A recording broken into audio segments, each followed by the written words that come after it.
Well, greetings and salutations, everybody. It's I, not John Campea, but your technical director for the day, Jonathan Voico. John can't be here today. Of course, he's traveling the highways and byways, as Rob likes to say, of these 50 United States and Canada to see you guys, our fine fans, at the movie meetups. But speaking of Robert, I'm not alone. Robert's coming in from his home studio. How you doing today? I am here. I am present. I'm good, doing good, Jonathan. Very excited to do the show today. I do marvel at how far John travels for these movie meetups. I mean, New York City, Boston, now he's off to Toronto, and he drove there from here. It's Literally across the entire country. It's crazy when you It's really think of it. crazy. And here's the thing: when it's all done, he's got to drive back. Well, that's the thing. And I just made the drive from Seattle to Los Angeles, little over 1,200 miles. The gas alone in the truck I had. I don't want to think about it. It was over $650. I could have flown, but I needed to bring the posters with me. I'll tell you guys, talking about disclosure day, full disclosure, when it comes to these remote days, it's easier on my pocketbook because I drive 60 miles to get to John. So it's a 120-mile round trip every day. So yeah, mine's not quite that far, but Yeah. I'm about 40 minutes round trip. Yeah. I think my round trip is somewhere, I don't know, 65, 70 miles or something. Yeah, still not easy. But hey, I want to share a couple photos because we weren't able to come online yesterday and talk with you guys about movies, TV, and streaming. But we have a couple photos to show. John was over in, of course, New York. So these are our fine fans in New York who came out for the movie meetup. Great turnout. Yeah, great, amazing turnout. And then, of course, he met up with you guys in Boston. I'm going to take my photo down because you don't want to see me. We got some very nice people here in Boston. I wish I could go to these. It's just there's no way I could be doing these. Yeah, I only went trips. to one in Vegas. It's so much fun meeting everybody. Yeah, I did. I mean, one, everybody's obviously. so nice and interesting and all different kinds of people. It's great. Yeah, I always enjoy talking with our fans. I did get to do the one here in LA. I mean, at the AMC 16, of course. Of course, I'm going to go to that one, but it's hard for me to get to the other ones, obviously. Today marks kind of a special day for me and AMC A-List, Rob. This is the first time I've had 4 bookings on my AMC A-List in a long time. Let's check this out. Today, I just got my my Backrooms ticket for tomorrow. Excited about that. I'm going to go see Obsession on Sunday morning. Then, of course, Masters of the Universe next Thursday, and the Thursday after that, Disclosure Day. So I've got a nice little lineup there. I know sometimes you'll see 3 in a day, so I'm not trying to compete. Tomorrow I'm seeing Backrooms. I'm seeing the new Brendan Fraser movie where he plays Eisenhower Pressure. And then we're seeing Tuner. And then I did get my Disclosure Day tickets. We're going to the 4:30 IMAX show on the 12th, I think on the 11th, the day before it opens. Very, very excited. We'll talk about that later, but I am deliriously excited to see Disclosure Day. Yeah. And what's your backroom situation? I'm seeing that tomorrow at 4:30. Yeah, We're going to the Irvine Spectrum again. Okay. I think I'm doing 3:30. I think Backrooms is in there. I think it's in there. Oh, Prime. That's Prime. And then, I'm kind of excited. Masters of the Universe, I'm seeing in that Screen X where the screen kind of goes on the side. Oh, yeah. Too. I think that's a good one to try it out on. I've been watching the clips online. Look, I mean, every time I see more clips, I love the color. Mm-hmm. The color. There was one where Tila and He-Man, one of their ships had crashed and he had to lift up the ship. Yeah, right. And it looked like, one of the paintings on the side of one of the toys. One of the accessories, like the Wind Rider or something. And I'm like, wow, that's dope. It's not so much the action figures themselves, but that awesome artwork that they did for their vehicles and their play sets and everything. Yeah, I mean, if you told me, I mean, I knew when we saw the behind the scenes 2 years ago at CinemaCon, I knew I was interested in the movie, but I didn't think that I was ever going to, have like an overt amount of excitement, and it kind of diminished with the trailers. But since I've heard part of the soundtrack, the Eternia, especially over the end credits, dude, but you know what? I'm like, okay, these people trust in Travis, trust in Guy Hendricks Dias. I mean, I these love that people theme song. knew the assignment. It seems to me they hit it on all sides. I'm really excited to see Masters of the Universe. Me too. But I'll tell you what. Whoa, almost forgot that. I just like to rock out, guys. I'll tell you what though. A movie that is coming out before and this week, and we just mentioned it, is Backrooms. So I want to move into our first topic here. And we're going to have a little bit of Backrooms discussion, but the first thing I want to lead with is Backrooms reviews. The reviews dropped yesterday. Of course, obviously everyone knows we weren't on yesterday, and some have dropped today. 87% certified fresh. So I wanted to get into some of these Rotten Tomato reviews here, Rob, with you. And then we can talk about our excitement for this movie coming up, because I know we're excited for Master of the Universe, but Backrooms is upon us here. So Randy Myers starts out 3.5 out of 4. I never see it out of 4. Backrooms keeps you off balance, but one thing is clear: Kane Parsons is enormously talented, and a voice we'll be hearing from in the years to come. Of course, this is like his first time. Incredible! I can't believe he took on a feature film for the first time, and it's like very little experience outside, I think, of his own. He's very young. It's really exciting. Maitland McDonough says the best sequences lean into disorientation, endless corridors, impossible geometry, VHS textures, muffled industrial hums, and the feeling that reality is malfunctioning. The filmmaker imbue the proceedings more with surreal dread than jump scares, which you can kind of get from the trailers. Marcelo says a 3 out of 5. The series' original approach adapts here to the feature film format with confidence and assurance in its own chilling power. We've got, I'm probably mispronouncing your name here, so I apologize, but Prabhjot Bain says an abstract feast of sonic visual design that poignantly reckons with our collective alienation amid such wasteful, unchecked modernization and industrialization. He really went into this, when it isn't hampered by an occasional propensity for safer traditional scares. And then Jeff Nelson, these are overwhelmingly all positive so far. Backrooms won't be remembered for its characters, but it will be for its jaw-clenching tension that strips the genre back to our innate fear of inexplicable. Let's move down a little. I want to see if there's any. Okay, here, Steven Silver didn't like it so much. One of those horror movies that succeeds at world building and at being creepy, even though it doesn't quite succeed at being a good movie overall. So he wasn't too thrilled with that. Jason Adams, the film's final shot lands with a shockwave of uncanniness. Another one, 2.5 out of 5 from David Crow, wasn't so great. It is so determined to preserve and recreate the lore of its source material, of course, from YouTube, or online sources, that the narrative and characters become secondary and ultimately obligatory. So someone else said we're going to remember the set design and everything more so than the characters, and this was a fatal flaw for him. Lindsay Traves, I'd trade all the plotting and world building for a couple more hours of watching someone walking through very oddly placed doors. And let's do one more. Caitlin says, fittingly, Backrooms is difficult to place and by its very nature exists at opposite sides of the scale. Rob, what do you think about these? Well, I mean, look, the source material is the source material. It's liminal space. The whole thing was derived from one still photo, one creepy still photo, and it evolved from there. I mean, I love to see where it's come, and I love to see that A24 bankrolled this, and I love to see Mark Duplass come out and defend Kane it's Kane, right? Kane Parsons for directing it. And I'll tell you what I watched yesterday that I would encourage everybody to watch, because I was wondering about this from a producerial capacity, is how can you take sort of a crowd funded idea, or open source, not crowd funded, but an open source idea like this, and how was A24 able to secure the rights to even make the movie when all kinds of people have contributed to the mythology? And there's a video I watched on Keter Labs. I'd never seen anything from Keter Labs on YouTube. And it's a video called The Weird Legal Reality of A24's Backrooms Movie. And it's so funny that I was thinking about I had not articulated this to anybody.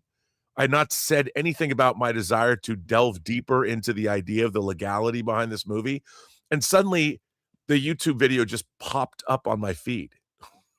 And I'm like, that's kind of Backrooms. And what's it called when you go out of reality? Is it no clipped, or what is the video game terminology when you Oh, I forget. yeah, I don't, is it no clip? It's No something clipping or yeah, like you go out, and that's what happens in Backrooms. You no clip through a door or something. And I no clipped into this YouTube video.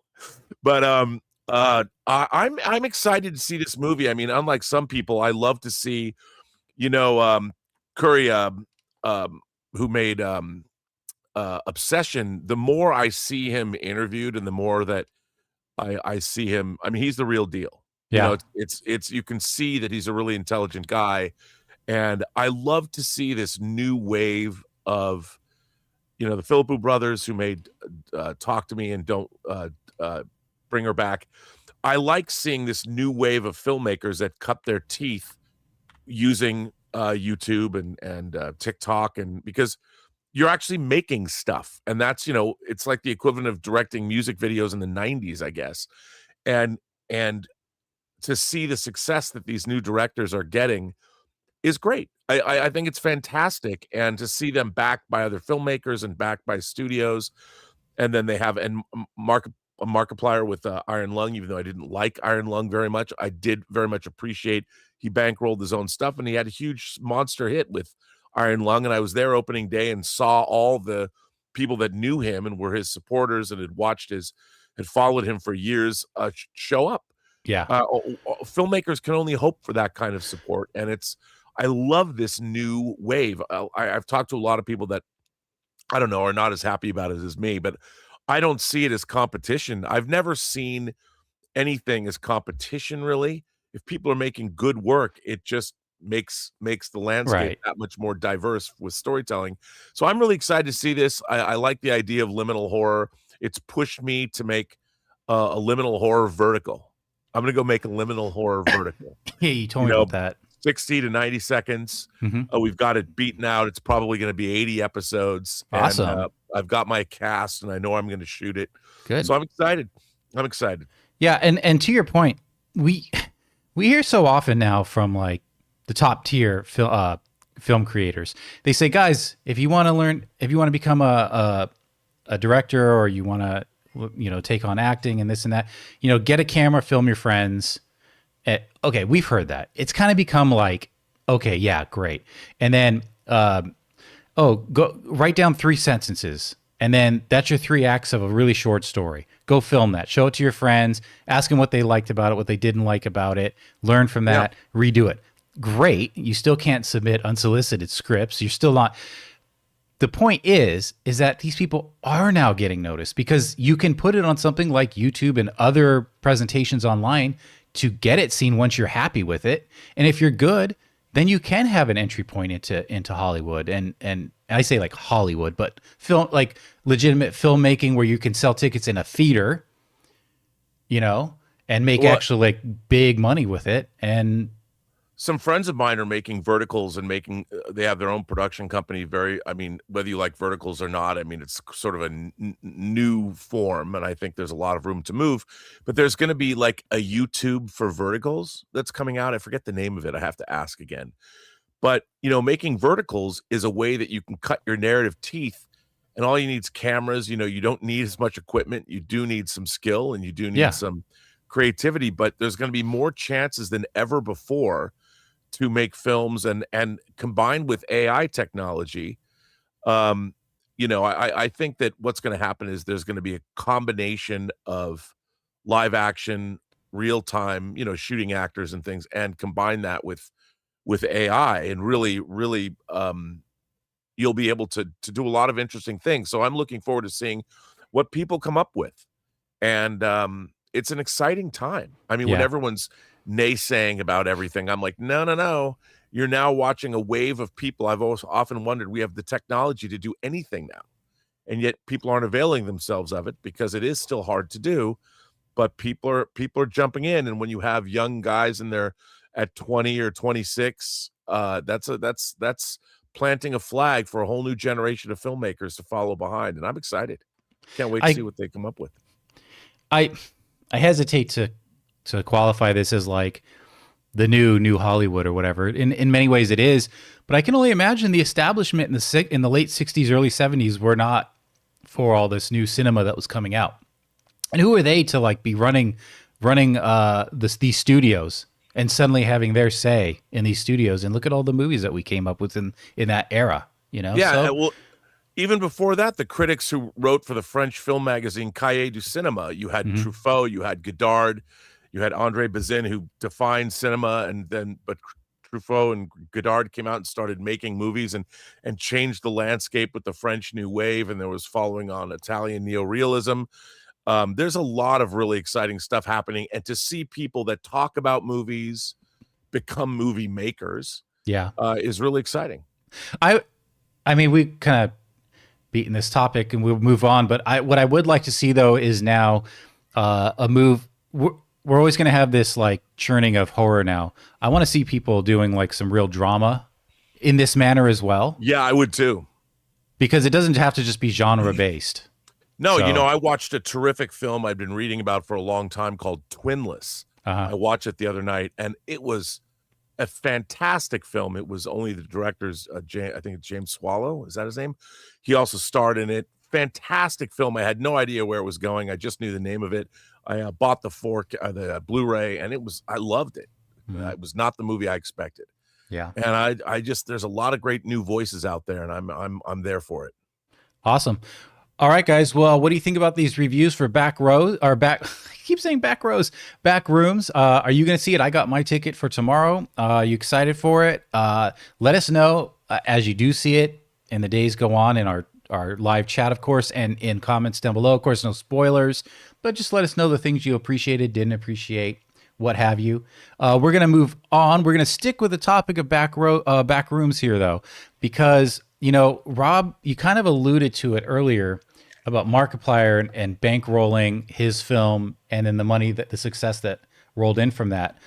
Well, we're getting some tracking here for, let me bring it up here, and this is from the Deadline, for Backrooms.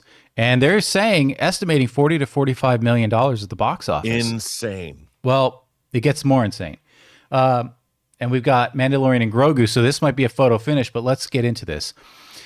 It's the summer of surprises, the article goes on to say, one of in which the studios are finally getting their arms around the lost YouTube generation, as they call it.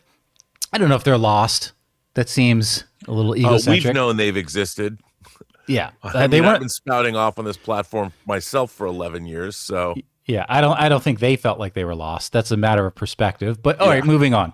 All right, so A24's thrifty finance feature take on Kane Parsons' IP Backrooms is looking to force choke Lucasfilm's Disney Star Wars Mandalorian and Grogu for the #1 this box office frame. That's this coming up. Basically starting today with previews. With a $40 to $45 million domestic opening, that would be A24's biggest opening. Previous would be 2024's Civil War at 25.5, so almost doubling. Amazing. Civil War. We'll skip down because we already know the premise. We've got the fact that it has it's actually 87% fresh now, certified fresh. Pre-sale for Backrooms, and take this with a grain of salt, the article says, are on the level of Scream 7 per distribution sources. So they're, Scream 7 was like 63.6 million. Now, I don't know if Backrooms is going to hit 63 or 64 to 65 million. If it does, that would be incredible. And even if it's front loaded and it dropped massively for its second weekend, it would be on its way to 100 million within 2 weeks if you take the midday stretch in between weekends. It's opening in 3,000 theaters starting Friday. And, first off, let's react to that. What do you think about that? 40, 45 on the high end 60s. It's extraordinary. And again, look, say what you want about Backrooms, but it is IP. It's somebody who's taken a previously existing IP. Now it's not traditionally owned because it is sort of open sourced. But they're taking something that's been known and has a fan base. And the guy who really popularized it in sort of a cinematic way is the man behind it, or I want to say the man, I guess, at 20 years old, but sure, why not? You make a movie, you're a man in my book. And I think it's exactly how things should be. And I love to see that A24 got behind him, and I love to see that he stuck it out, got the movie made. And I like to see somebody who's very established in the industry, like Mark Duplass, debunking any kind of poo-pooing that he didn't direct the film.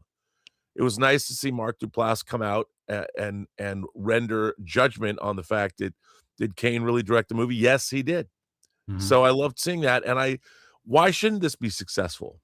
Right. I hope it is. I hope it, and it's only better for the genre because look, who would have thought a liminal space movie like Backrooms could pull down 45 million bucks?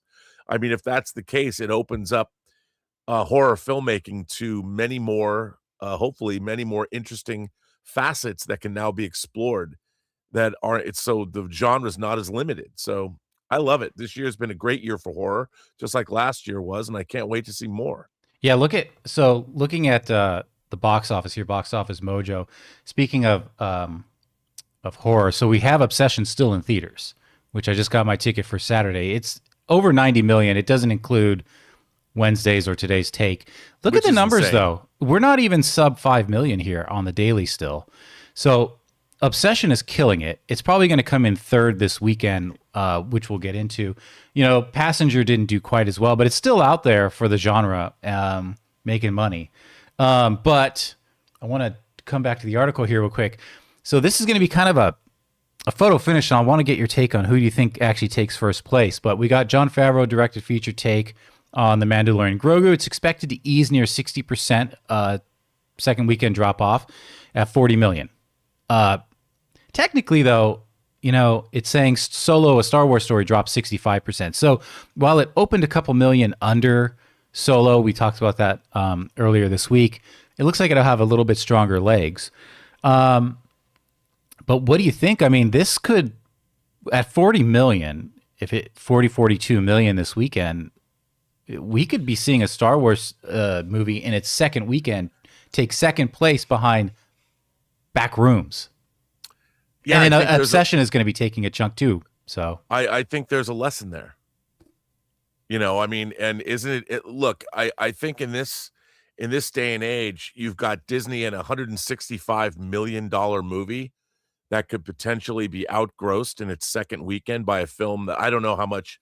I mean, Obsession costs less than $1 million to make.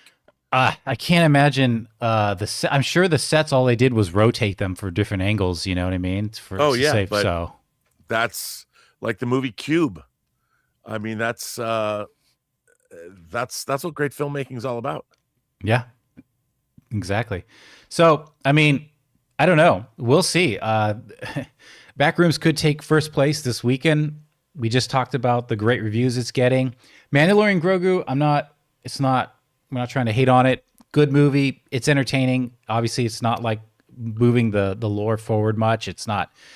But it is what it is, and people accept what it is. They're going to see it. It will be interesting if Mandalorian can eke out first place for its second weekend again, though. So what do you guys think? Do you think it takes first place? Do you think Backrooms wins it handily? If it goes beyond its 40 to 45 million, I think it's clear that Backrooms takes number one spot at the box office this weekend. Anyway, let me know what you guys think in the comments below and in the chat. Moving on from Back Row, Rob, we're going to move into this story here. We got the finishing of the finale of Daredevil Born Again Season 2. I thought it was a great season. I thought it was a step up from Season 1, which I already thought was good, but this was even better in my opinion. We got to see characters like Jessica Jones had a little bit larger role in this season. And then, of course, at the very end, we did get to see Luke Cage. But we've got some set photos coming through from the filming of Season 3 of Daredevil Born Again. I don't know if it's going to be called Born Again still, but Daredevil Season 3. This comes from the direct. Marvel set photos. Actually, let me go to this shot. Marvel set photos reveal first look at Finn Jones' Iron Fist return. The first look at Finn Jones' return as Danny Rand, a.k.a. Iron Fist, in Daredevil Born Again Season 3 is here. Early set photos from Born Again Season 3 spoiled that Mike Coulter's Luke Cage and Finn Jones' Iron Fist were making a comeback. But I think we kind of all knew they were coming back. Even before the former Bulletproof Heroes cameo in the sophomore season finale, Luke Cage made his presence known in season 2, along with Jessica Jones, like we were just talking about. Fans will be kept waiting until next year's 3rd outing to reunite with Danny Rand. And we got some set photos here. Now, I mean, these aren't like amazing, mind-blowing photos. Kind of liking the guy's style, though, man. They're both like kind of rocking the style here. Yeah, that's right up my alley. Yeah, loving it. Got a kind of a 70s vibe, dude. Yeah. Heroes for Hire, here they are. They're hanging out in probably what I would guess is maybe Central Park. Here's a shot with the character Danielle Cage. Yeah. And I know that in the comics that Danny Rand is her godfather, so they might touch on that. They might not. It's not that important. And then, of course, here it says, "Do look at Luke Cage and Danny Rand in Daredevil Born Again Season 3. Goats are arguing over an ice cream. Never change." So I don't know if they're just rehearsing, blocking out a shot here, or if this is just real life. I don't know. But give it to the kid. And, of course, dude, I loved Wilson Bethel's Bullseye. Even more so in this season than the last. Absolutely. So here we've got him on set here too. So, I mean, this looks like it's obviously probably the same day in the same park. So are we implying that on a day they're out with young Danielle here, we're going to see Bullseye in action? I don't know. Threatening kids? Yeah. They're not going to be happy about that, which could set up a great battle. What's not to love? Yeah, I don't know that he's directly going to threaten her, but his actions will put anyone in danger, obviously. 100%. So, and then I just want to show this shot here. This must be the episode name, Out of the Kitchen, maybe. I don't know, but you've got Out of the Kitchen written there. Because Daredevil's set in Hell's Kitchen. Yeah, and there is Out of the Kitchen 3. There is speculation that Danny Rand will be taking on the mantle of Daredevil while he's in prison. So wow. We got that. What do you think about these shots? I mean, they're not too exciting, but what do you think about Daredevil season 3? We're obviously getting the whole gang back. I'm guessing I love this season, it. I love that. I mean, look, if you'd asked me 5 years ago if the MCU would be incorporating the Netflix shows and the Fox X-Men and Tobey Maguire and Andrew Garfield Spider-Man, I would have been like, come on. But it's all come to pass. I mean, look, to me, it's just so much fun when it's done right. I mean, to see, it's not after Spider-Man No Way Home, anything goes. Obviously we saw Hank McCoy in the Marvels. We saw what we saw in Deadpool and Wolverine. And now we're going to get, who knows how many cameos are going to now be in Doomsday. More than I think I knew about. I mean, there's probably a lot more surprises they have in store.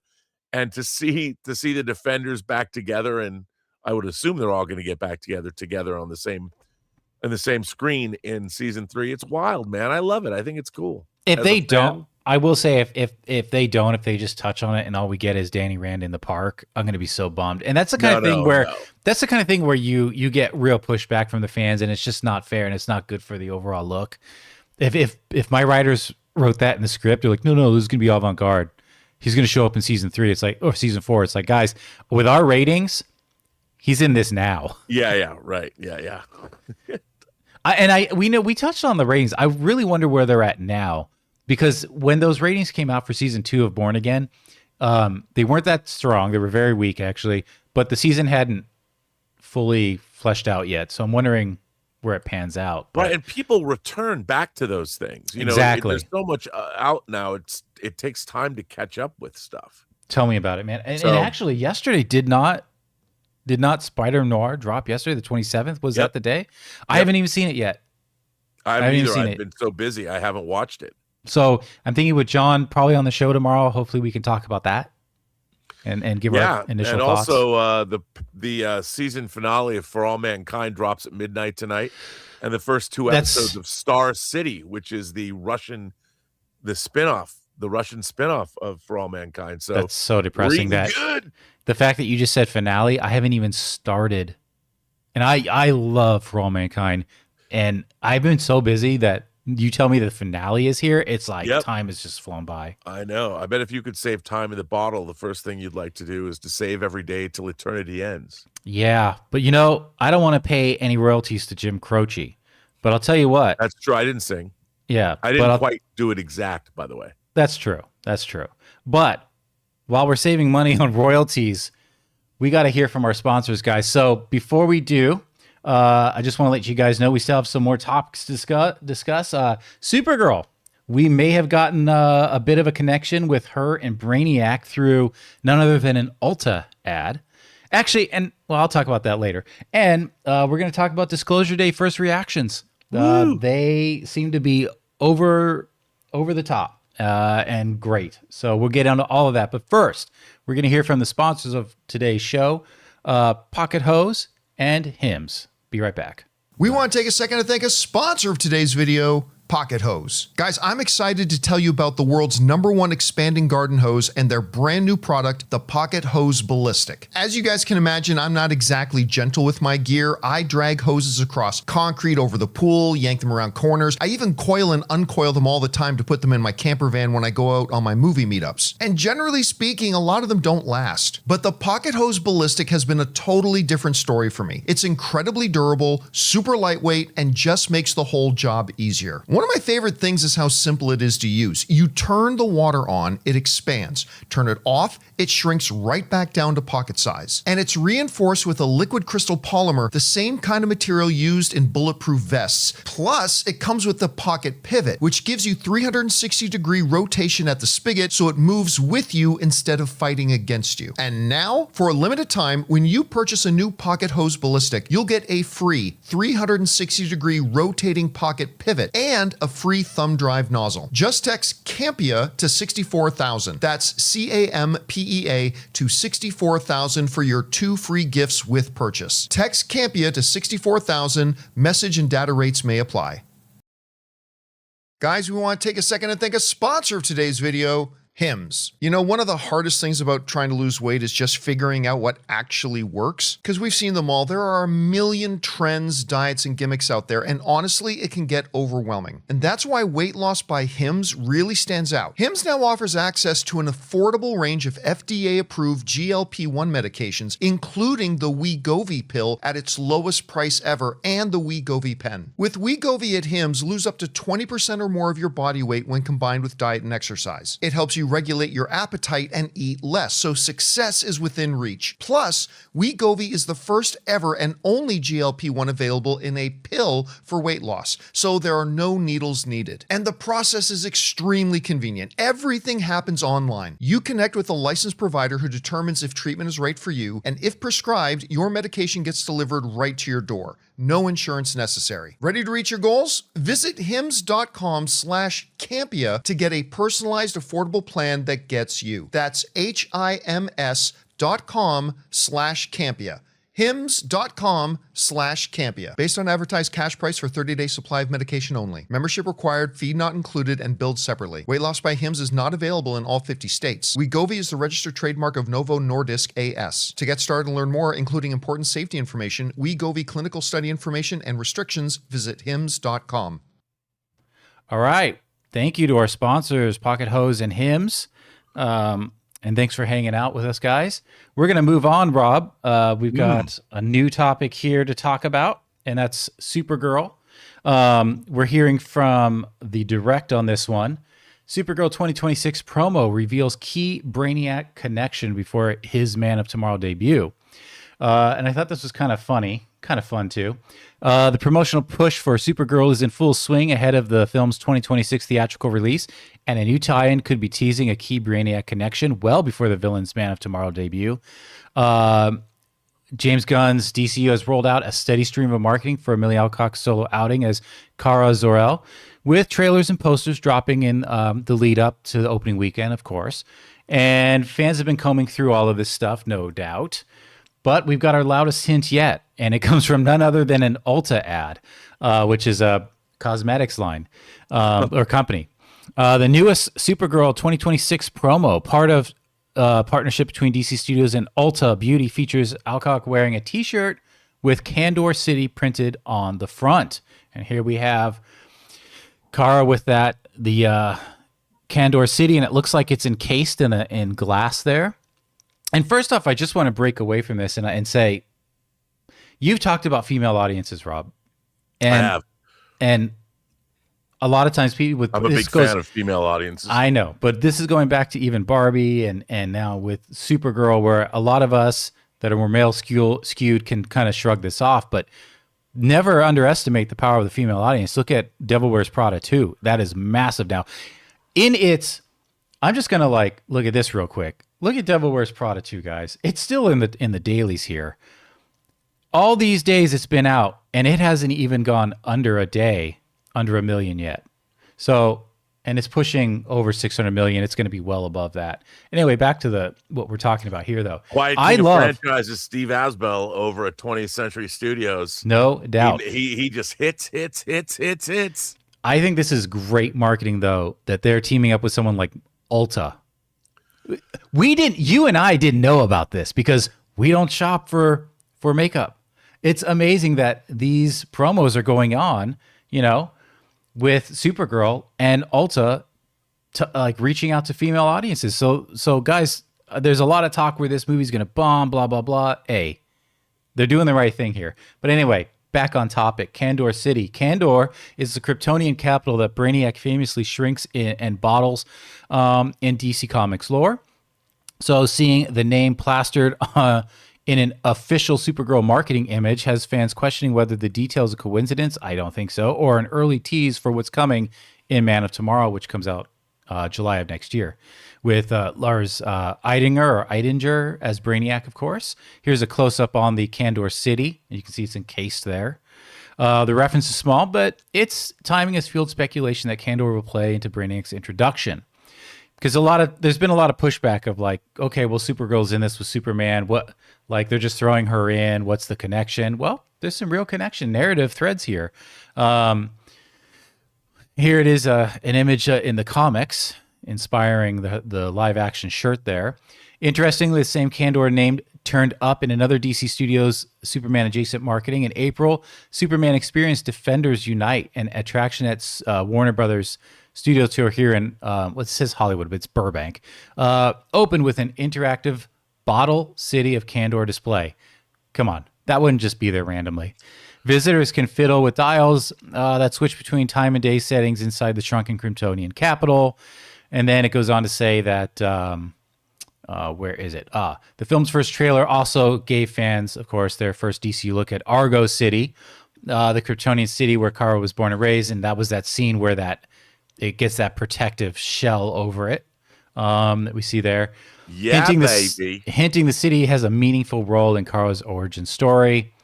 Argo is a floating Kryptonian city that survived its home planet's destruction, where Kara grew up and before eventually arriving to Earth.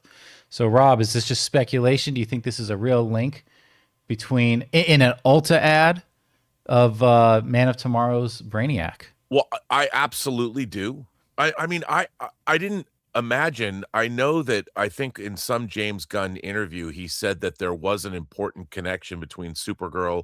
I mean, they are building a universe, and it is the Superman universe. I mean, Brainiac is part of Superman's major rogues gallery, and I think that we are seeing a cosmic storyline with Supergirl. So Supergirl, the based on a great comic series.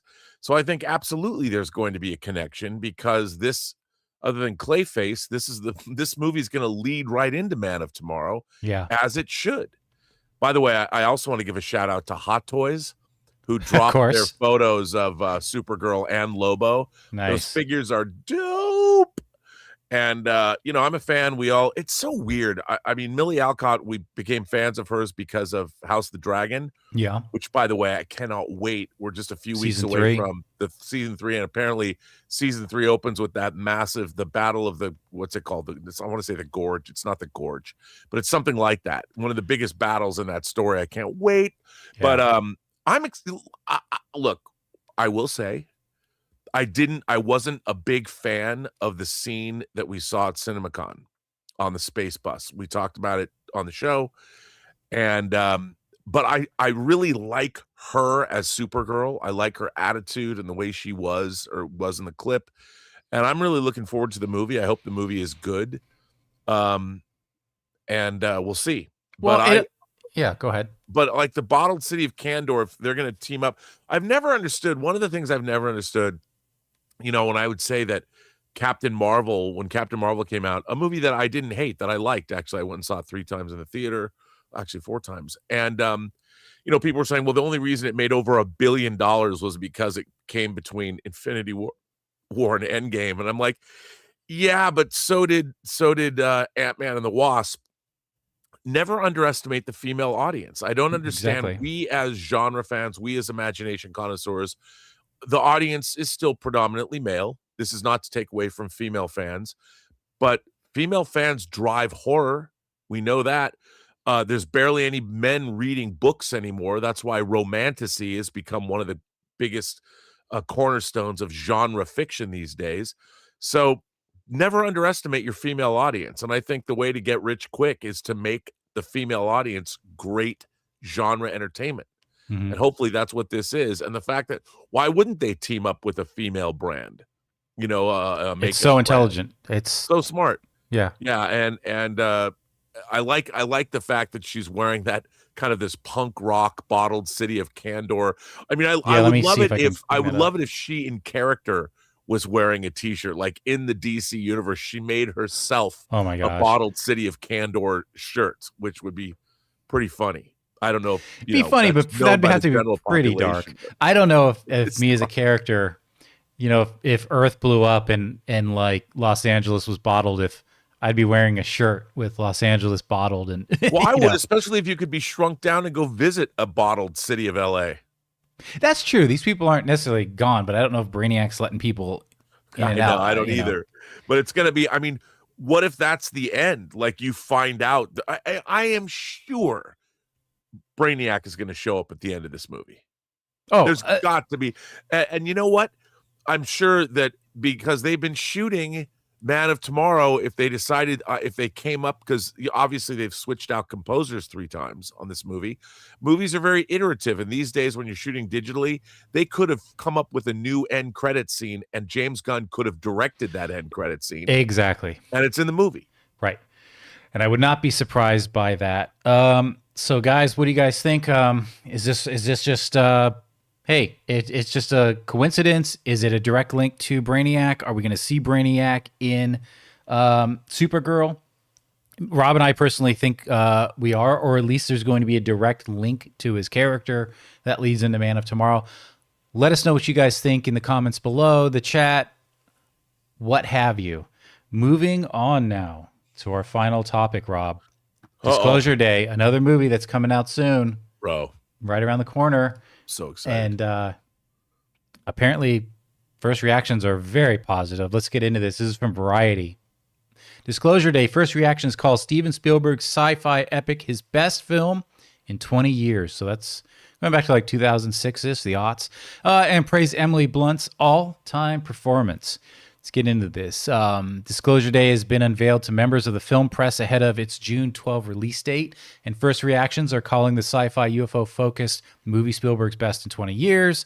Gizmodo senior entertainment reporter Jermaine Lucier took to X to share his reaction, writing, "I loved Disclosure Day. Dense roller coaster ride blending chase film, love story, and mystery all wrapped in sci-fi wonder. It's Spielberg's best film in 20 years. That's where they got the quote from. Filled with all the magic that makes his film so special, plus an all-time performance from Emily Blunt.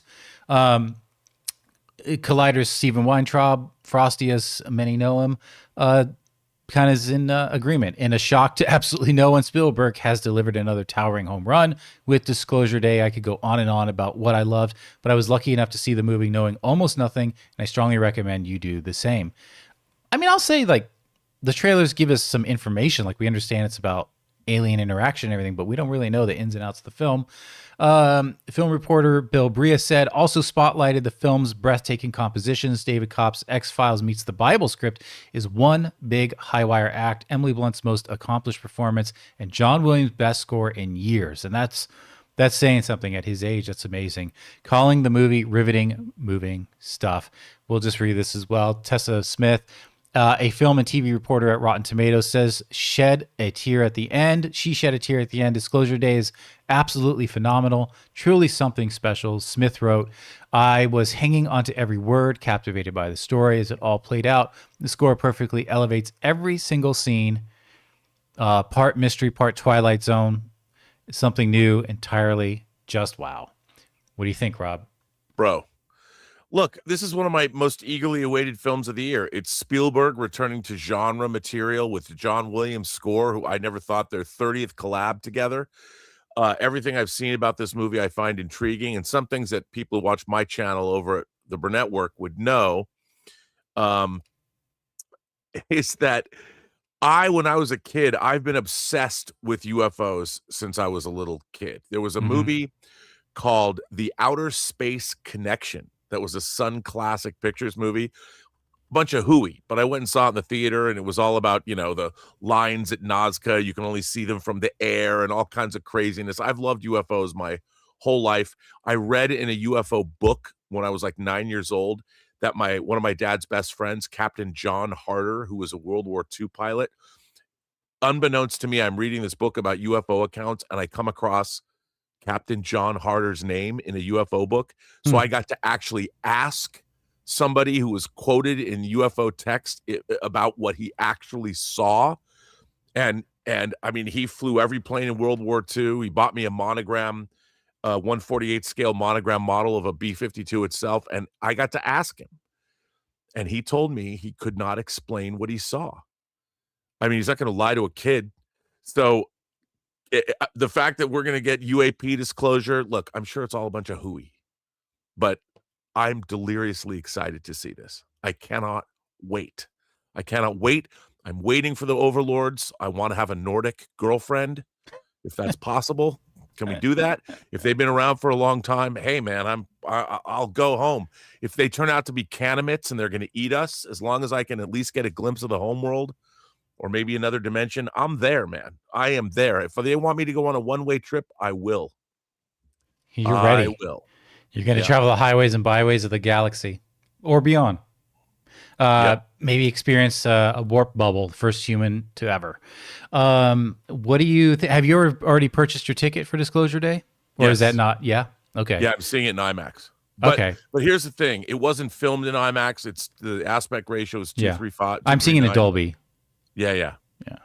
But I'm excited for this. I mean, look, again, we've said this on the show before. Take first reactions with a grain of salt. They typically are overwhelmingly positive.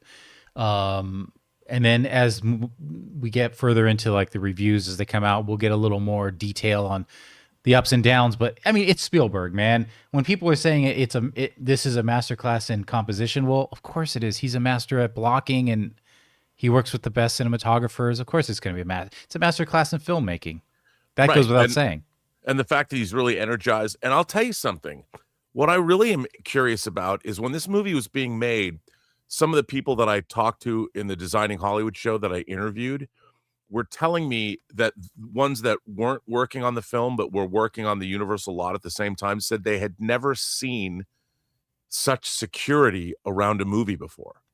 Almost like military grade NDAs about not spilling the beans. And Spielberg himself said at CinemaCon that they have not shown anything from the third act of the movie in any of the promotion of the film, which we're always seeing stuff from the third act, but not in this film. Right. I can't wait. I expect to be blown away. Confidence is high. This movie is just below Avengers Doomsday and Dune 3, just Doomsday. And then this, I mean, literally this, I'm so excited. I mean, these people have seen it, and someone had mentioned they wept at the end. No one has come out and just said, this ending, going to blow your mind. It's going to change the world.